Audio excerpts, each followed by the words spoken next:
zares pomembna po vseh teh težkih tekmah, pa v bistvu v ritmu, ker smo sredo igrali za ostalo tekmo. Odločno smo štartali na zmago, potrebujemo to zmago za Evropo in mislim, da smo bili danes izrazito boljši nasprotnik, da smo si pripravili ogromno priložnosti, da mogoče jih tudi malo premalo izkoristili, da praktično ekipa Celja do zadetka ni imela nekih priložnosti, tako da mislim, da smo bili absolutno boljši nasprotnik. Celje si v drugem polčasu želelo preobrniti rezultata, zdelo se je, kot da ste vi vsako sekundo nadzorovali sam potek. Ja, jaz moram reči, da smo kljub težavam, ki jih imamo s poškodbami, moram reči, zelo dobro odigrali to srečanje, pripravili si ogromno priložnosti, moram reči, da mogoče tudi malo jeze, ker te situacije niso enostavne rešene, ampak zmagi se ne gleda v zobe, tako da mi smo absolutno zadovoljni. Uspešen štart je za nami in zdaj imamo nekaj časa zaradi reprezentančnega premora, da se odpočijemo, da se vrnejo poškodovani igralci in da nadaljujemo prvenstvo. Nekako pa se zdi, da ta premor ni prišel v pravem trenutku, kajti forma se dviguje.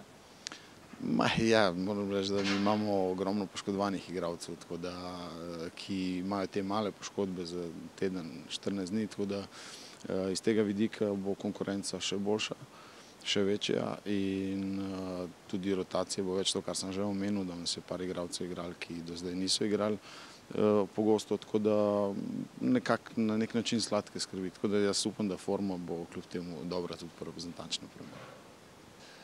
Ja, to, zakaj ni steklo, je precej težek odgovor, ampak Olimpija je bila nesporno bolj agresivna, bolj odločna v dvobojih in veliko večino teh žog, ki v določenem trenutku niso bile nikakršne, so bile nazadnje plen Olimpije, iz katerih je potem relativno enostavno ob izpadu večjega števila naših igralcev prihajala pred naš kazenski prostor in si ustvarjala kar nekaj priložnosti. V prvem polčasu mogoče sicer manj.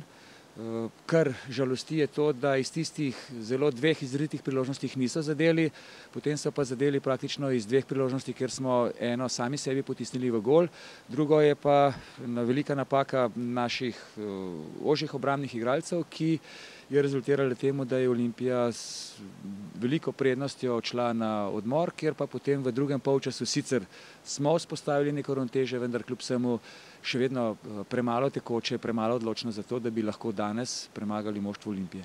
Poraz ni tragičen, kako zdaj naprej? Na začetku vendarle imate zmago in pa neodločen rezultat. Ja, čaka nas zdaj še ena tekma, enaka tekma kot tudi danes proti Olimpiji, se pravi tekma z Mariborom. Jaz upam, da bo tudi iz te tekme, da se bodo igralci nekaj naučili in da bodo lahko te izkušnje, ki so se jih danes nabrali, pozitivno izkoristili v naslednji tekmi, tako kot tudi na vseh prejšnjih dveh. Kako pa izkoristiti sam premor? Ja, premor bo pravzaprav težko izkoristiti, glede na to, da bo kar nekaj igralcev odsotnih. To je namreč tudi mednarodni termin, ker trije naši igralci bodo odsotni, ker bodo igrali za mlado reprezentanco. Odsoten bo tudi Cebara, ki je bil povabljen v kanadsko reprezentanco, tako da moštvo ne bo kompletno. S temi, ki bodo ostali, bomo poskušali odpraviti te napake in se čim bolje pripraviti na naslednjo tekmo proti Mariboru.